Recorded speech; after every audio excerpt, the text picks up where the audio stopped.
Milán, 1847, West Orange, 1931, inventor norteamericano, el más genial de la era moderna. Su madre logró despertar la inteligencia del joven Edison, que era alérgico a la monotonía de la escuela. El milagro se produjo tras la lectura de un libro que ella le proporcionó titulado Escuela de Filosofía Natural, de Richard Green Parker. Tal fue su fascinación que quiso realizar por sí mismo todos los experimentos y comprobar todas las teorías que contenía.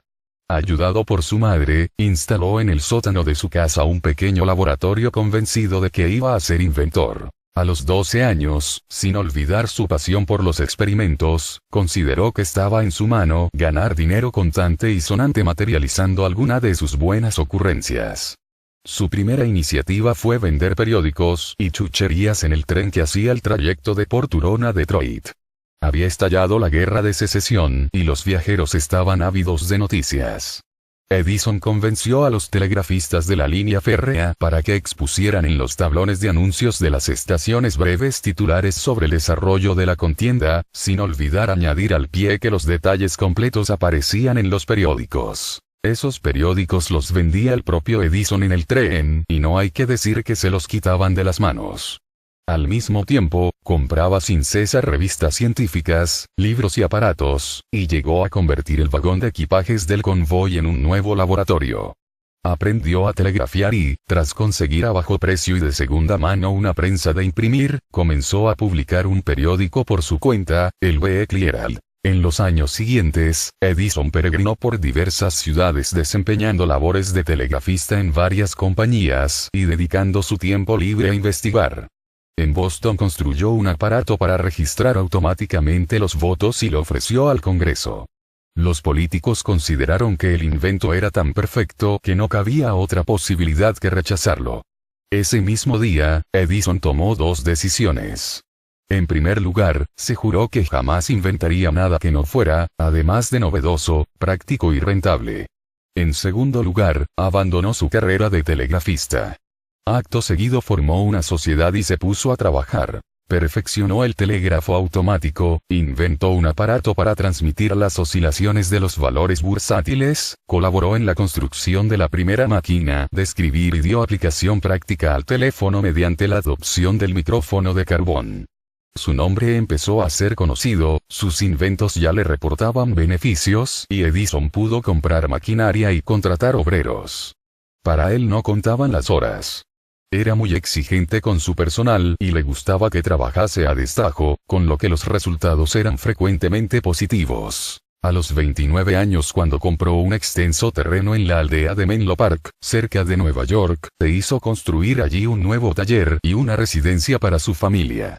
Edison se había casado a finales de 1871 con Mary Stilwell. La nota más destacada de la boda fue el trabajo que le costó al padrino hacer que el novio se pusiera unos guantes blancos para la ceremonia.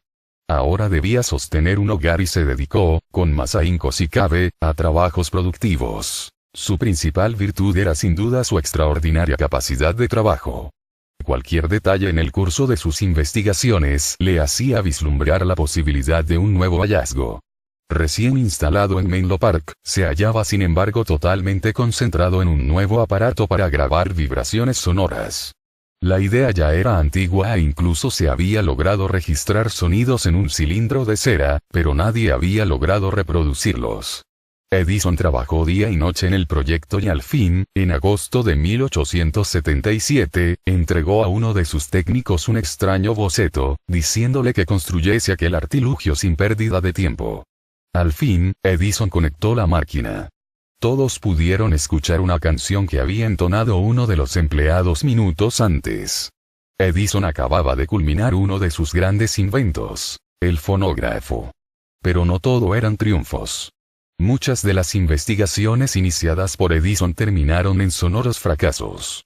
Cuando las pruebas no eran satisfactorias, experimentaba con nuevos materiales, los combinaba de modo diferente y seguía intentándolo. En abril de 1879, Edison abordó las investigaciones sobre la luz eléctrica.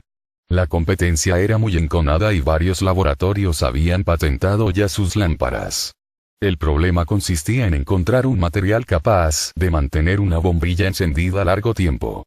Después de probar diversos elementos con resultados negativos, Edison encontró por fin el filamento de bambú carbonizado. Inmediatamente adquirió grandes cantidades de bambú y, haciendo gala de su pragmatismo, instaló un taller para fabricar él mismo las bombillas.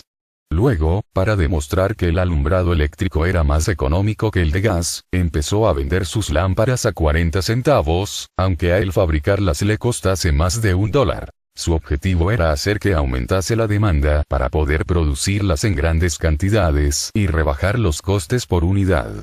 En poco tiempo consiguió que cada bombilla le costase 37 centavos. El negocio empezó a marchar como la seda. Su fama se propagó por el mundo a medida que la luz eléctrica se imponía. Edison, que tras la muerte de su primera esposa había vuelto a casarse, visitó Europa y fue recibido en olor de multitudes. De regreso en los Estados Unidos, creó diversas empresas y continuó trabajando con el mismo ardor de siempre. Todos sus inventos eran patentados y explotados de inmediato, y no tardaban en producir beneficios sustanciosos. Entretanto, el trabajo parecía mantenerlo en forma. Su única preocupación en materia de salud consistía en no ganar peso. Era irregular en sus comidas, se acostaba tarde y se levantaba temprano, nunca hizo deporte de ninguna clase y a menudo mascaba tabaco. Pero lo más sorprendente de su carácter era su invulnerabilidad ante el desaliento. Ningún contratiempo era capaz de desanimarlo. En los años 20, sus conciudadanos le señalaron en las encuestas como el hombre más grande de Estados Unidos. Incluso el Congreso se ocupó de su fama, calculándose que Edison había añadido un promedio de $30 millones al año a la riqueza nacional por un periodo de medio siglo. Nunca antes se había tasado con tal exactitud algo tan intangible como el genio. Su popularidad llegó a ser inmensa. En 1927 fue nombrado miembro de la National Academy of Sciences y al año siguiente el presidente Coolidge le hizo entrega de una medalla de oro que para él había hecho grabar el Congreso. Tenía 84 años cuando un ataque de uremia abatió sus últimas energías.